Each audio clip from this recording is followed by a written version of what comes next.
Hi students, welcome to my channel. இன்னைக்கு நம்ம பார்க்க போகிறது டவுஸ் ப்ராசஸ். ரொம்ப முக்கியமான கொஸ்டின். எங்க ரியாக்ஷனுக்கு மெக்கானிசம் கேட்காங்களோ அங்கே மட்டும் மெக்கானிசம் ஃபாலோ பண்ணிக்கோங்க. ஒவ்வொரு ரியாக்ஷனும் மெக்கானிசம் ஃபாலோ பண்ணி ப்ராடக்ட்டே வருது உங்களுக்கு. பட் கேட்ட இடத்துல மட்டும் எல்லா இடத்துல மெக்கானிசம் எழுதிங்க அப்படின்னா ரியாக்ஷன் ஒரு படி ஆயிடும். நம்மளும் இன்ட்ரெஸ்ட் இல்லாமல் போகும். ஸோ எப்படி ஈஸியாக ரியாக்ஷன் எழுது அதான் நீங்கள் பார்க்க போகிறோம். இந்த டவுஸ் ப்ராசஸில் பார்த்தீங்க அப்படின்னா ஃப்ரீனால ப்ராடக்ட் கொண்டு வரணும். அதுக்கு நம்ம குளோரோ பேஸ் எடுத்துக்கலாம். அப்போ ஒரு பென்சின், இது பென்சின் தானப்பா. இது பென்சினில் குளோரின் ஆட் பண்ணுறீங்க. ஸோ அப்போ இது பேர் என்ன? குளோரோ. ஓ சவுண்ட் ஒன்று குளோரோ பென்சின். ஸோ இப்போ இதை வந்து ஹைட்ரலைஸ் பண்ணுறேன். 6 to 8% சோடியம் ஹைட்ராக்சைடு. ஹைட்ரலைஸ் அப்போ அது ஒரு ஹைட்ராக்சைடு குரூப் இருக்கும். ஸோ சோடியம் ஹைட்ராக்சைடு யூஸ் பண்ணி ஹைட்ரலைஸ் பண்ணுறேன். எவ்வளோ டெம்பரேச்சர்னா 633 கெல்வின் டெம்பரேச்சர், 300 பார் ப்ரெஷரை மெயின்டைன் பண்ணுறீங்க. ஸோ இதுக்கு ஹைட்ரஜன் இந்த குளோரின் கூட சேர்ந்து HCl ரிமூவ் ஆகிடும். இப்போ பேலன்ஸ் இருக்கிறது ONA இங்கே வந்து ஆட் ஆகிடும். சரிங்களா? ரிமைனிங் இருக்கிறது எழுதுங்க பார்ப்போம். இப்போ இதுக்கு பேர் சோடியம் பினாக்சைடு. ஓகேவா? இப்போ இதோட என்ன செய்யுங்க அப்படின்னா HCl ஆட் பண்ணுறீங்க.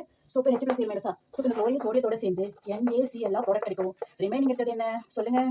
O இருக்கு, இங்கே H இருக்கு, சேர்ந்து O வச்சா கிடைக்கும். அதாவது ஃப்ரீயாக உங்களுக்கு ப்ராடக்ட் கிடைக்கும். ஓகே, இந்த வீடியோ யூஸ் பண்ணா சேவ் பண்ணிக்கோ, உங்கள் ஃப்ரெண்ட்ஸ்க்கு ஷேர் பண்ணுங்க. தேங்க்யூ. நெக்ஸ்ட் வீடியோவில் பார்க்கலாம்.